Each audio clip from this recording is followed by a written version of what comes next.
Lately, I've been completely addicted to Roblox Shorts. Seriously, that's pretty much all I've been watching on YouTube. I'm watching them while I eat, while I'm lying in bed. Even when I'm supposed to be working, I somehow end up scrolling through Roblox Shorts instead. That's how addicted these videos are. So after watching way too many of them, I started thinking, why don't I just make these videos myself? I started looking into these channels and the numbers are honestly insane. Almost every successful Roblox Shorts channel is pulling in millions and millions of views, and a lot of them are making thousands of dollars every single month just from YouTube. At that point, I knew I had to give it a shot. But there was one problem. Normally, making these videos means you actually have to spend hours playing Roblox to record gameplay. And honestly, I don't have that kind of time.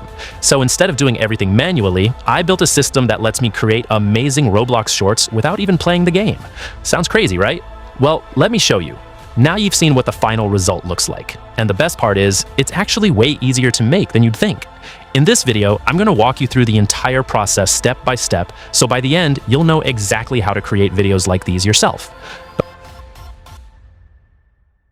Alright, today we're going to create an insanely amazing AI Roblox video. And the best part is, it only takes a few simple steps. But trust me, you don't want to skip anything, because if you miss even one step, you're probably going to run into problems later. First things first, you'll see a special prompt on your screen. You're definitely going to need it. I've already put the download link in the description. Just click it and it'll take you straight to our WhatsApp channel where I've shared everything you'll need for this tutorial. In fact, every prompt, tool, and resource I use in this video is already waiting for you there, so make sure you grab them before you get started. Now, before we do anything else, take a minute to actually read through the prompt. I already packed it with all the instructions and details you'll need, so you don't have to figure everything out from scratch. The goal is to automate almost the entire workflow and generate a complete story video for free with as little manual work as possible. Once you've got it, go ahead and copy the prompt. Next, open ChatGPT in your browser. If you don't already have an account, just create a free one. It only takes a minute. Now paste the prompt into ChatGPT and hit enter. Within a few seconds, it'll generate 10 different story ideas for you. Pick whichever one you like the most, copy it, paste it back into ChatGPT, and then tell it how long you want the script to be.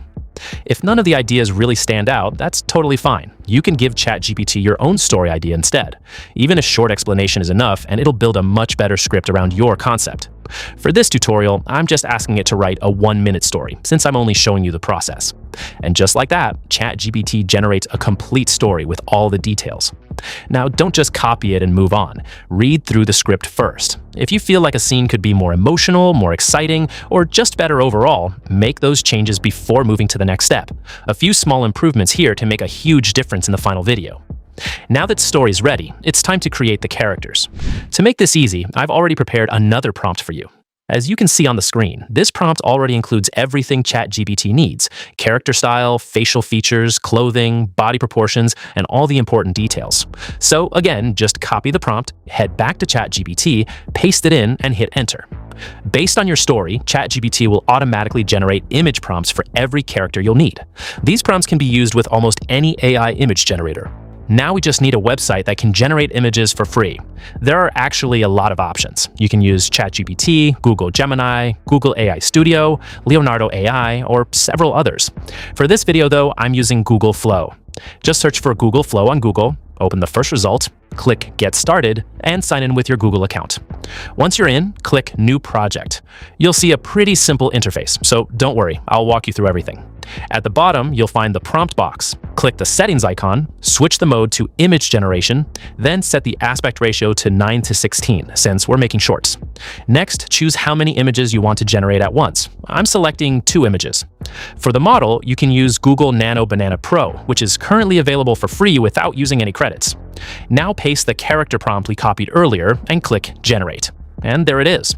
The character comes out looking really good. Just compare both images, download the one you like best, and delete the other one. But here's the thing. I wasn't completely happy with my first result. If you look closely, it doesn't really have that Roblox style look I was going for. The proportions, the eyes, and the overall design all look a little too realistic. So instead of settling for it, I went back to ChatGPT and explained exactly what was wrong. I told it that the character didn't look enough like Roblox and that I wanted the body shape, face, and overall style to match that aesthetic much more closely. As soon as I gave that feedback, ChatGPT generated a much more detailed prompt. And here's something I've noticed. Sometimes the first prompt you paste into ChatGPT is good, but not perfect. Once you point out exactly what's missing, it usually gives you a much stronger and more detailed version. So I copied the updated prompt, went back to Google Flow, and generated the images again. Then I repeated the same process for the second character. This time, the results looked way better. Now that's exactly the kind of character I was looking for. At this point, all you have to do is download the characters you like in the highest quality available and delete the ones you don't need. That'll keep everything organized before we move on to the next step. Now that we've got all of our characters ready, it's time to build every scene in the story. Now sure, you could read through the script and write every single image prompt by hand, but honestly, that would take forever. Instead, we're going to automate the whole process with one special prompt. This prompt is honestly one of the most important parts of the workflow. The moment you give it to ChatGPT, it'll break your story down scene by scene. It'll figure out how many scenes you need, how long each one should be, where the dialogue goes, where the background music should kick in, and basically organize the entire story for you. So all you have to do is copy the prompt, head back over to ChatGPT. Since it already knows the story we created earlier, it already has all the context it needs. Paste the prompt, hit enter, and within a few seconds, it'll generate your entire storyboard. As you can see, every single scene is already laid out for you. Now let's look at the very first scene. You'll notice ChatGPT even tells you which character references are needed. For this scene, it only needs the girl character. So I'll copy the prompt, go back to Google Flow, click the 3 dots on the character image, choose Add to Prompt, and it'll automatically insert that character as a reference. Now I just paste the scene prompt, hit generate, and that's it. Whenever ChatGPT tells you to use a certain character reference, always add that character before generating the image. That's what keeps your characters looking consistent throughout the entire story. And as you can see, the result looks amazing. Not only does the scene look great, but the character also matches perfectly. There was just one small problem. I wasn't completely happy with the camera angle. So instead of starting over, I simply described what I wanted in plain English right inside the prompt box. I generated another version, but it still wasn't quite right. So I clicked on the original image again, gave the AI a much more detailed explanation, and generated it one more time. This time, it nailed it. The camera moved farther back, the road became visible, and the composition looked exactly the way I wanted. Sometimes, all it takes is giving the AI clearer instructions. Now, let's move on to scene 2. I'll copy the second scene prompt, and you'll notice something interesting. Once again, it only asks for the girl character, but this time, instead of only using the original character reference, I'm also going to use the image we just generated in the previous scene. Here's why. If you only reference the character, the AI will usually create a completely new background, new lighting, and a different overall style. That's not what we want. We want everything to stay consistent from one scene to the next. So, by using the previous scene as a reference, the lighting, environment, colors, and overall visual styles stay much more consistent throughout the story. Now, I generate the image, and just look at that.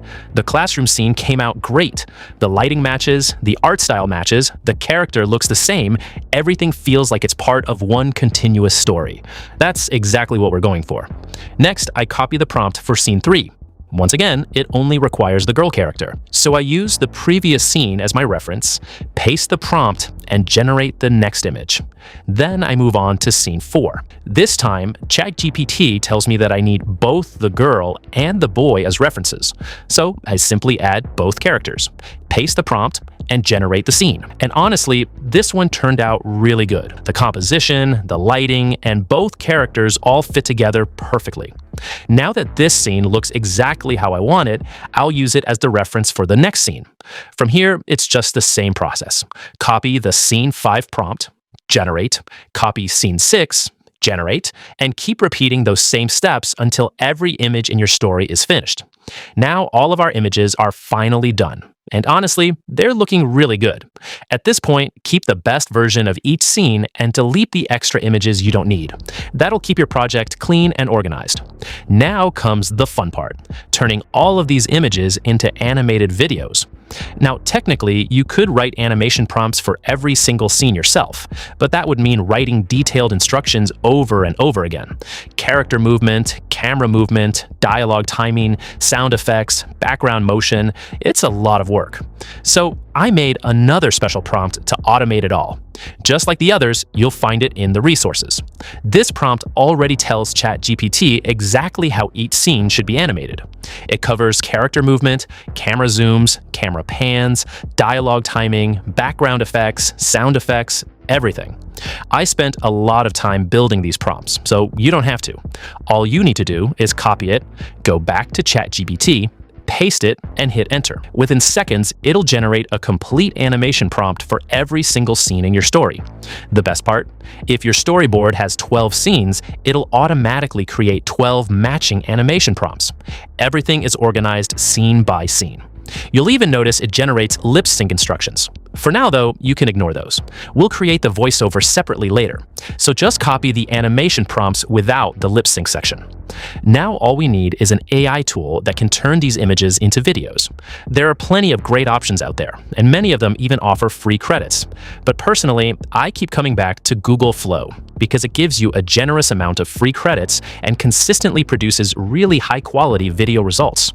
Now let's turn these images into actual videos. Head back over to Google Flow, click on your first scene, and then hit the Animate button. Before generating anything, let's go through the settings really quickly. Scroll down to Video Settings. For the video length, I'm generating 10-second clips. Then make sure you select single generation instead of multiple generations. The reason is simple. Every time you generate a video, it costs credits. Image generation is free, but video generation usually costs around 10 to 15 credits per clip. So generating multiple versions at once can burn through your credits pretty fast. If you're wondering how to get free Google Flow credits, there are already plenty of tutorials on YouTube showing different methods, so definitely check those out if you need them. Now for the model. Click the Model menu and select Omni Flash. Once everything is set up, paste in your animation prompt. Hit Generate and give it a few moments. All right, it's finished. Let's play it back. And honestly, this came out really well. The character animation looks smooth, the camera movement feels natural, there aren't any noticeable glitches, and everything flows together really nicely. So I'm happy with this one. I'll go ahead and download it. Now let's move on to Scene 2. Just click the second image. Hit Animate, copy the animation prompt for Scene 2, paste it in, and generate another video. Once it finishes, let's take a look. There's a tiny visual glitch here, but it's honestly so minor that most people probably won't even notice. So I'm keeping this version. From here, the process is exactly the same. Open Scene 3, paste the matching animation prompt, generate the video. Then do the same thing for Scene 4, Scene 5, Scene 6, and just keep repeating the process until every scene has been turned into a video. A little later, every single scene is finally finished. Take a look at these. Honestly, they turned out way better than I expected. The animation looks smooth, the characters stay consistent, the visual quality is solid, and the whole story feels connected from beginning to end. Now, if there's anything you don't like, you don't have to start over. Just click on that specific video, type exactly what you want to change in the prompt box. Maybe you want a different camera angle, a different character movement, or a different facial expression. Google Flow will regenerate that scene with your requested changes. That makes it really easy to fine-tune your videos without rebuilding everything from scratch. Now that all of our animated scenes are ready, there's only one thing missing: the voiceover. Earlier, when ChatGPT generated the storyboard, it also included dialogue for each scene. Now we're going to turn that into a proper voiceover script. I've already included another prompt for this, so just copy it, go back to ChatGPT, paste it, and hit enter. Within a few seconds, it'll generate voiceover lines for every scene in your story. The only problem is, by default, the dialogue is usually way too short. Most of our clips are 10 seconds long, so a one-line voiceover isn't enough to fill the entire scene. So I simply tell ChatGPT, these voiceover lines are too short. Please rewrite them so each one naturally fills a 10-second scene while keeping the story engaging. And just like that, it rewrites every single line. Now each scene has a much more complete voiceover. The pacing feels natural, and everything matches the length of the video perfectly. At this point, your visuals and your narration are both ready. Now we're ready to put everything together in the final edit. Now it's time to turn our script into realistic voiceover. To do that, we need an AI tool that can convert text into speech without sounding robotic. There are a lot of great options out there. Some creators use 11 Labs, others prefer Minimax, but for this tutorial, I'm going with Google AI Studio because it's completely free to get started and the voice quality is honestly really impressive. So head over to Google, search for Google AI Studio, open the first result, then click on Add Voiceover. Before we begin, clear out everything that's already in the prompt boxes. Now, to make the voice sound as natural as possible, I've already created another special prompt for you. Just copy it, go back to ChatGPT, paste it, and hit enter. Within a few seconds, ChatGPT will generate everything you need, not just the voiceover. It'll also generate prompts for the scene description and the sample context. For example, if you look at scene 1, you'll see 3 different sections. The first one is the scene prompt, the second is the sample context, and the third is the actual voiceover script. Now just copy the scene prompt, paste it into the scene field inside Google AI Studio, then copy the sample context, paste that into the sample context box, and finally copy the actual voiceover script and paste it into the main text box. Now it's time to choose your voice model. You can experiment with different models and see which one fits your project best. Personally, I use Gemini 2.5 most of the time because I've been getting the most natural results with it. Next, open the speaker settings. Here you'll find different voices, including male and female speakers with different accents. Just listen to a few samples and pick the one you like best. You can also adjust the audio settings however you want. I'm using my preferred settings here, but feel free to experiment until you find a voice that sounds right for your videos. Once everything looks good, click Generate. Wait a few seconds, and your voiceover is ready. Now simply download the audio. From here, just repeat the exact same process for every scene. You already know how it works now. Copy the next script, generate the voice, download it, and keep going until every scene has its own realistic voiceover. Now we've got everything we need. The images, the animated clips, and all of the voiceover files. The only thing left is editing everything together. You can use pretty much any video editor you like. The workflow is basically the same in every software. First, import all of your video clips and audio files. Then arrange the video clips in the correct order based on your story. After that, place each voiceover underneath the matching scene. If a clip ends up being too short or too long, don't worry. You can slightly speed it up, slow it down, trim it, or extend it so it matches the voiceover naturally. Just repeat that process until every scene is perfectly synced. Once everything is lined up, you can start making the video look even better. Add transitions between scenes, apply color filters if you want, include background music, drop in sound effects wherever they make sense. Basically, add whatever helps bring the story to life. And just like that, your AI story video is finished. Now, you might notice there's a watermark on the video. If you want to remove it for free, here's a quick way to do it. Go to Google, search for 123 apps, scroll down until you find Logo Remover, open it, upload your video, highlight the area where the watermark appears, then click Apply. After it's finished processing, just download the cleaned up version. And if you want to add automatic captions, search for Clipchamp. Create a free account if you don't already have one, click Create New Video, import your video, drag it onto the timeline, then open the Captions tab in the top right corner. Click Try Now, choose your language, and hit Generate. Within a few moments, Clipchamp will automatically create captions for your entire video. From there, you can customize the font, color, size, animation, and overall style to match your content. And that's it. Your video is now fully edited, captioned, and ready to upload. Everyone at school was talking about the mysterious new girl, Lily. She had just